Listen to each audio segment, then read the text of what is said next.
nada hoy. Así es. Vamos a hablar de economía, señores y señoras. ¿Qué está pasando con el dólar? Es una de las grandes preguntas que nos hacemos. ¿Qué pasa con la inflación? Yo también me lo pregunto y se lo voy a preguntar ahora a Juan Pablo Costa, que hace un montón que no lo saludo. ¿Cómo estás, Juan Pablo? ¿Cómo estás? ¿Todo Tanto bien? tiempo. Buenas Creo tardes. que desde el año pasado que no charlamos. Sí, es posible, sí. Bueno, gracias por recibirnos hoy. Juan Pablo Costa, No, por favor. economista investigador del CEPA. Primera pregunta que te hago es qué pasa con el dólar, porque después de lo que fue todo este escándalo por la cripto, hubo como un sacudón en los números y se notó una mayor presión con el dólar que ya viene, ¿no? Sufriendo presiones de diferentes sectores que le piden, que le reclaman al gobierno porque supuestamente está atrasado. Sí, ahí lo que tenés es una discusión, o sea, vos tuviste cierto aumento durante el mes, Sí. no ayudó en un primer momento lo de Libra, también en general el lunes los mercados cayeron, después se recuperaron. El problema es que ahí, me parece que en términos más generales, lo que venimos viendo en los últimos meses es una apreciación del tipo de cambio, es decir, un dólar barato, vamos a decir, que es lo que señalan muchos, incluyendo el Fondo Monetario, y eso genera obviamente presiones por una devaluación, o se empiezan a correr rumores vinculados a una devaluación. El principal síntoma que tiene que ver con esto es la no recomposición de reservas del Banco Central. Claro. ¿Sí? El Banco Central no está pudiendo recomponer reservas, quizás marginalmente en algún momento, pero lo hace muy poco. ¿Por qué? ¿Por qué Hoy no tenemos- recompone? ¿Por qué no Claro. le entra? Hoy tenemos reservas brutas cercanas a 28.000 millones y las reservas netas están en terreno negativo, cercanas a los 10.000 millones, que es más o menos lo mismo que estaba en diciembre de 2023. Sí. ¿Sí?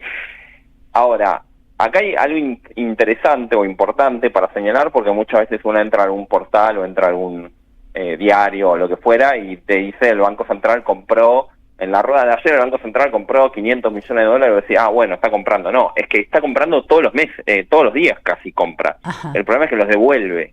¿Sí?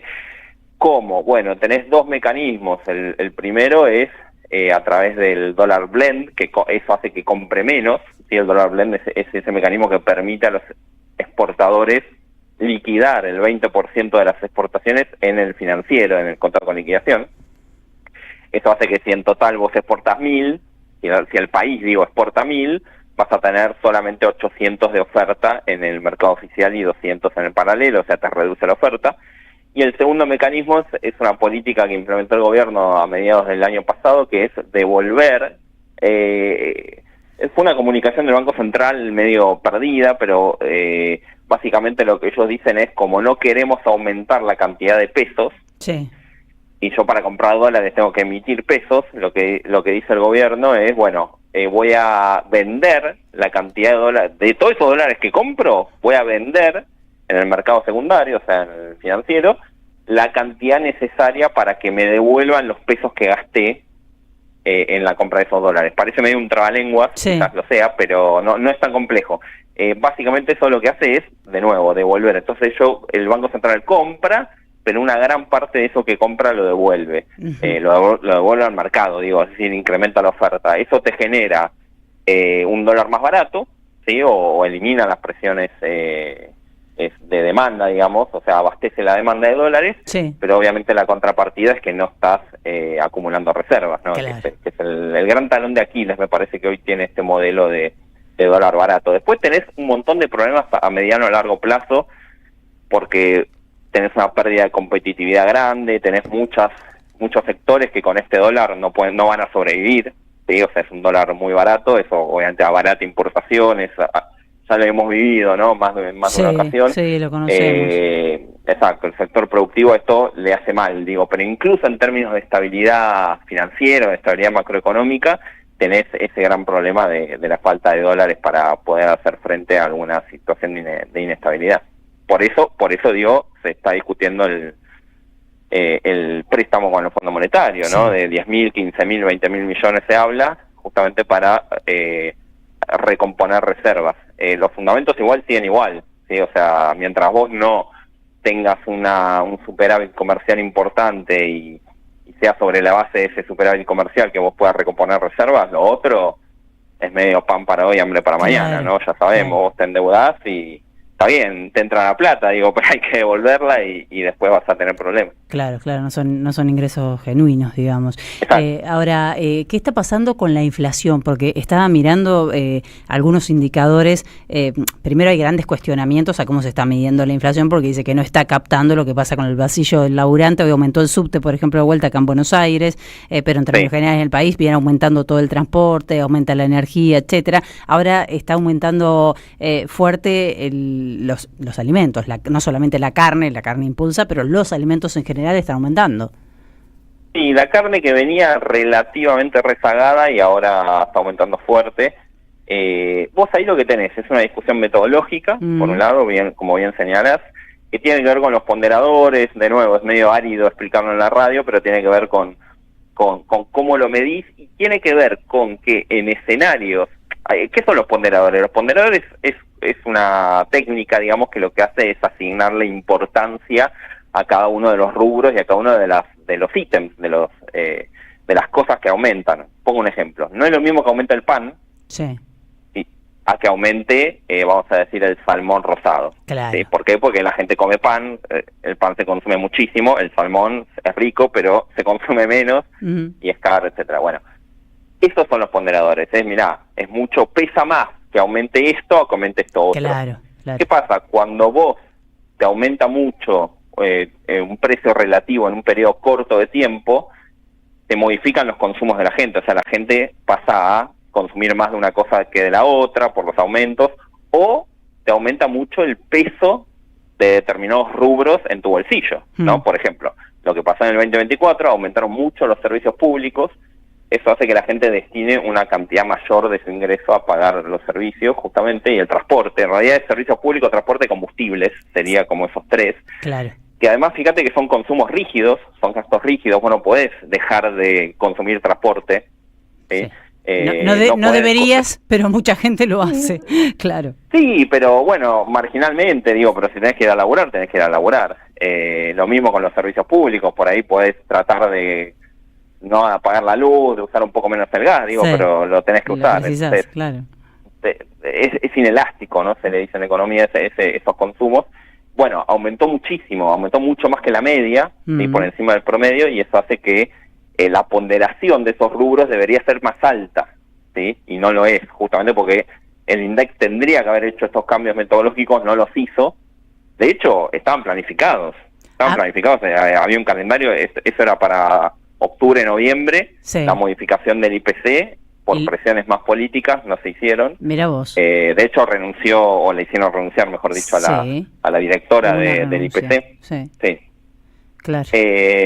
Con lo cual, bueno, tenés esta situación. Después, a ver, más allá de esto implica que la inflación te daría un poquito más alta, pero igual es cierto que hay un proceso de desaceleración de la inflación, igual a la vez, ¿no? En el continuo desde hace un año, por ejemplo.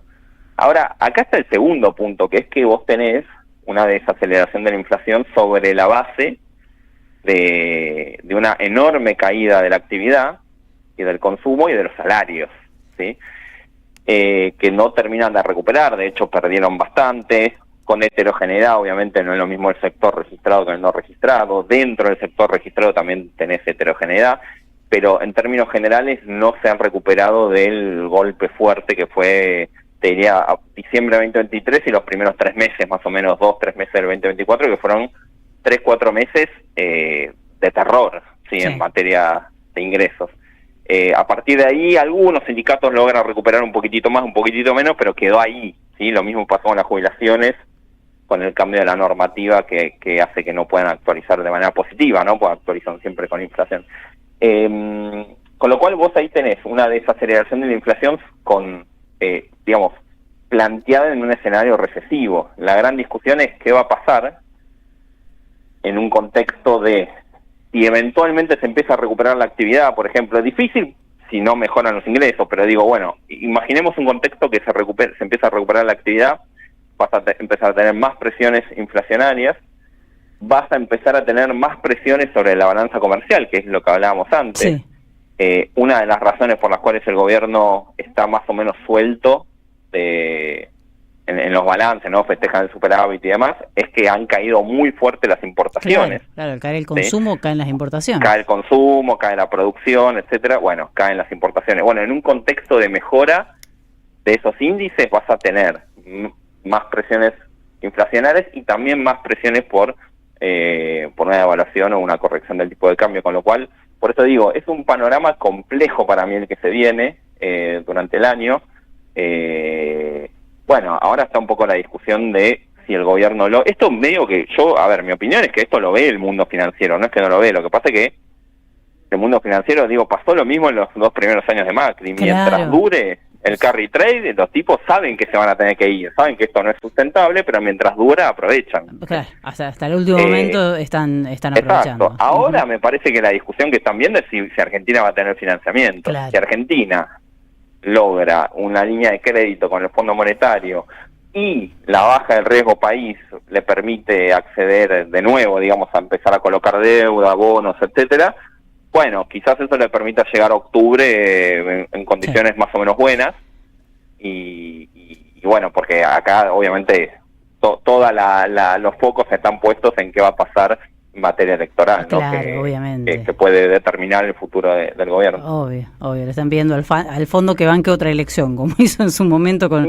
Mauricio Macri, aunque no sirvió en aquel momento.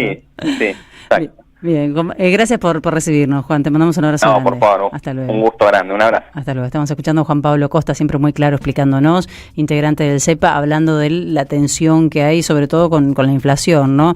Escuchá este dato, hubo una pérdida de 254.000 empleos en un año y crece la desocupación. Si tenemos tiempo en la última media hora, vamos a meternos en el detalle de lo que es el empleo según datos oficiales, destrozó el empleo, por si hace falta que te lo diga. Lo que pasa es que después el relato oficial va por otro lado. Vos los escuchás hablar y los tipos la están rompiendo, básicamente. No tenés de qué quejarte, pero cuando vos empezás a mirar los números del empleo, los números del consumo, la verdad que lo que están rompiendo es tu bolsillo, básicamente.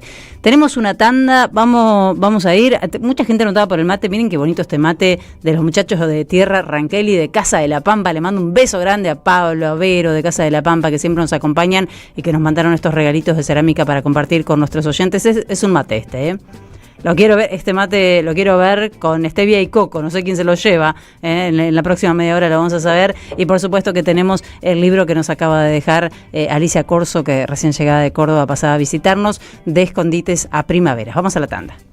Somos Radio.